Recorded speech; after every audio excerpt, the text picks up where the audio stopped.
tell a bit of a story that now is kind of a funny story. It wasn't at the time. A story about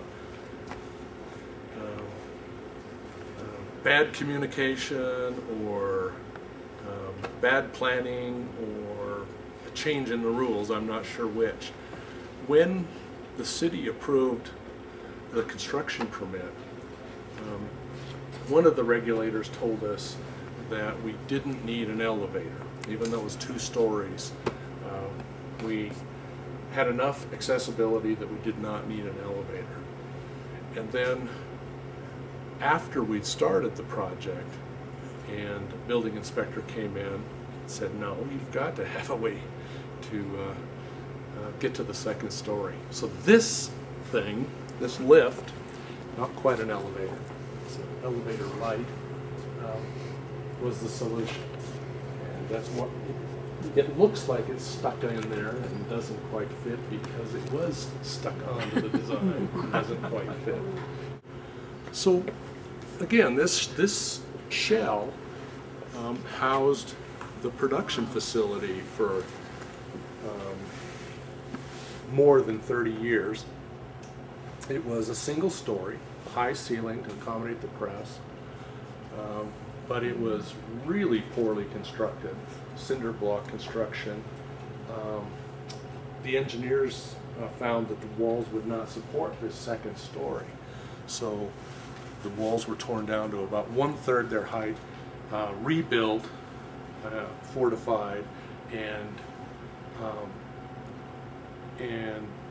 rebuilt to about 5 feet higher than original, and engineered to support all this steel and this 2nd story. And again, designed very consciously, deliberately to have an open feel, this atrium feel that really makes the place spacious. It was designed for a new staff of 88. And with a little luck, we'll get there. How many employees do you have now? We have 190. Aha.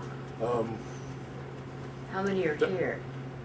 I'm going to guess, I'm going to estimate that there are about 75 that work at the other building, so about 110, 120 people in this building. And by the other building, you mean the press? Right.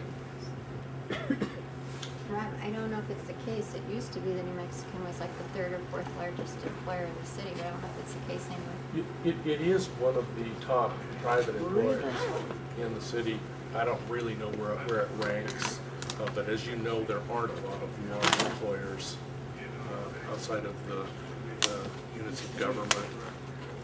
And then the hospital, of course, is the largest private employer, somewhere below that. Where we started out is the news conference room. We have many meetings there, most of them small. You can see that it was designed to accommodate both large and small meetings. There's several small tables. Keep it intimate if that's what you want, or we can put it all together and have a large meeting. We very deliberately made it a conference room without walls.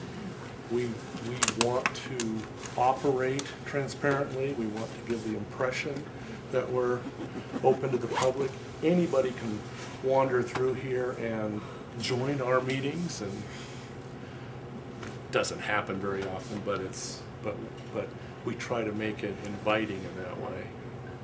I'm not to be trusted with a master key. That's why we're locked out of so many places. Again, behind that nondescript door is our multimedia studio. We thought ahead, thought about making sure we were wired for television, radio, and most importantly now, any multimedia production. So that studio is equipped for that. We're standing in the midst of the Pasatiempo department. Every Friday we publish a magazine focused on arts and culture called Pasatiempo. It has a staff of 10 people, devoted almost exclusively to that publication. The editor's office is here, and writers and editors wrap around this corner here, all the way to that bank of books there. We had a very small back room that held clip files and a few old copies of the newspaper and a computer so we could get access to our online archives. But other than that, we didn't have much in the way of a library. But this is now our library space. It doesn't have to be very large in the digital age, but it's sufficient to give us a good record of our publications going back about 2 years, and it is staffed by a professional librarian who manages the digital aspect of the library.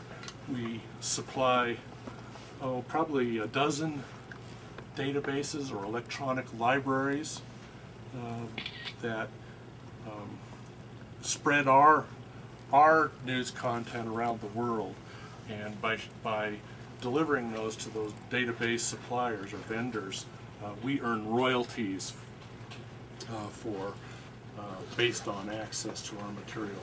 We also have a complete microfilm here and a very old microfilm reader, almost outdated because of the digital archives that I described earlier. And unlike microfilm, those archives are searchable online, so much easier to use. Now, Carrie's book is up there. Carrie Hertz's book is New Mexico's Crypto Jews. Yeah. So we're going to walk through the office, and the first set of desks is occupied by editors, and some of them are now working, building pages for tomorrow's newspaper. As we go to that part of the room, we'll get into the part of the newsroom where reporters and assigning editors work. This is the cluster that constitutes the sports department, and they must all be out working. They're a game. What time do you go to press? 12:45. And everything that we do in this building is transmitted via fiber optic to the other building and handled on that end digitally. There's no camera or anything anymore. So that's quite an impressive operation down there, if you're into gadgets. One of the things we're really proud of, it is such a valuable resource. We've got a very good photo archive that goes back in time, and then these clip files that were meticulously maintained for many years. They're really just a treasure trove of history. Tomorrow night at your awards dinner, you will hear the name Ann Constable a couple of times, and that's Ann Constable before she's famous. She'll be famous tomorrow, and that's Ann. She's working. She's the night editor tonight, and she will be again tomorrow night. So she won't be at the banquet, and she's an assistant editor who is responsible for our enterprise work primarily, and she writes a lot herself. Thanks for asking that question. I hate to give you the answer. What was the question? Question is about the future. Will when the economy comes back, will the newspaper economy rebound? And my answer is, or my expectation is, that it will not come back to the levels that we enjoyed 5-10 years ago. Thankfully, I had a long career during awfully good times, and it was a great deal of fun.